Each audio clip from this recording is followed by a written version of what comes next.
Alright, welcome back to another video. This video is going to be fairly quick, but I did want to cover on the channel an overview of the Ohio special primary election in the 11th district. This district was Marcia Fudge's. Obviously, she is now the Secretary of Housing and Urban Development, so this is a special election. There is a general election in November. However, the primary is all what we really care about because if you look, Marcia Fudge in 2020 won this seat with over 80% of the vote. So this is not a competitive seat. This is kind of part of the Ohio gerrymandered bit. Ohio is a fairly gerrymandered state, and this is certainly a bit of a gerrymandered district, runs all the way from Cleveland down to Akron. But nevertheless, let's get into this election. So this election really was a battle between progressive and moderate. You had Shontel Brown, who's the Cuyahoga County Council member, and then you had Nina Turner, who's a former state senator. Nina Turner is the progressive Democratic Socialist candidate. Shontel Brown is the more establishment candidate.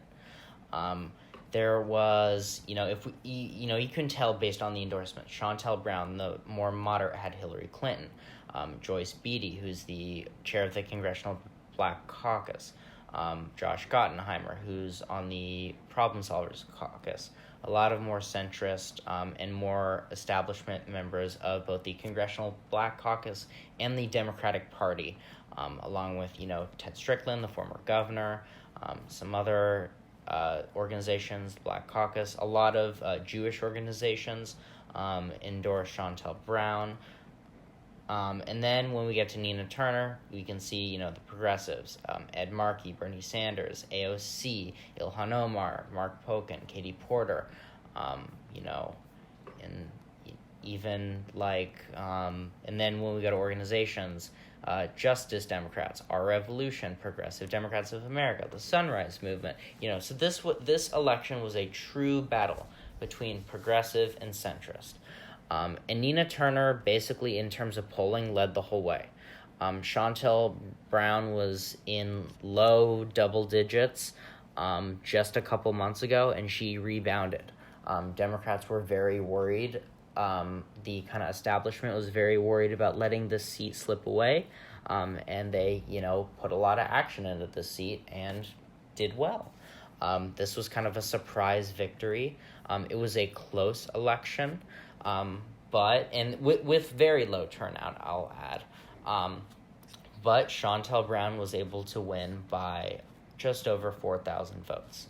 A lot of this, I think, had to do with the Congressional Black Caucus and kind of the older members of that caucus really campaigning hard for Shontel Brown, protecting kind of the establishment within that caucus, and also the Cleveland Jewish community, which, played a big role in Shontel Brown's defeat of Nina Turner.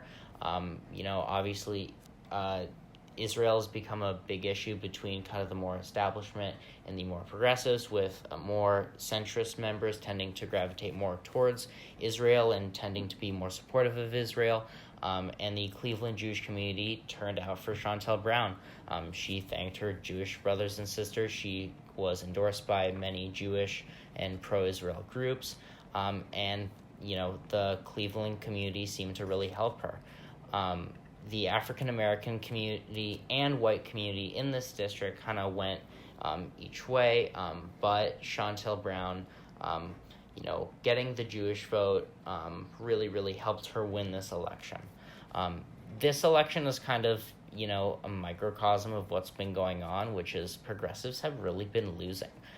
If we look at Virginia with the primary, and if we look at this election, we can see that, progressives, even though, 2018 was the year of the progressives have not been doing well in 2021. This certainly hasn't been their year, and that may be a sign of more things to come.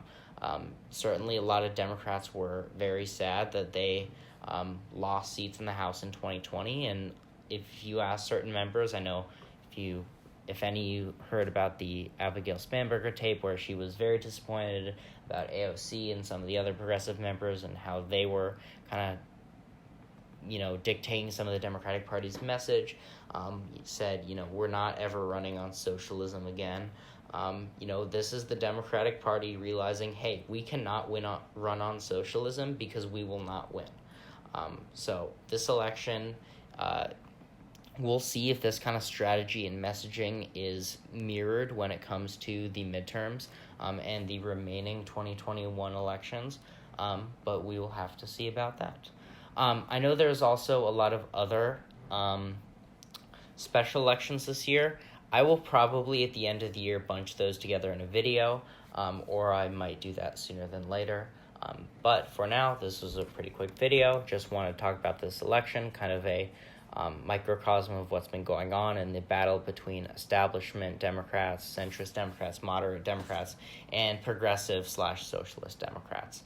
And in this battle, just like many others in 2021, the establishment, the more moderate Democrats, have won, leaving progressives to wonder if their messaging, if their strategy, and if they even have a good shot at some of these races in years to come.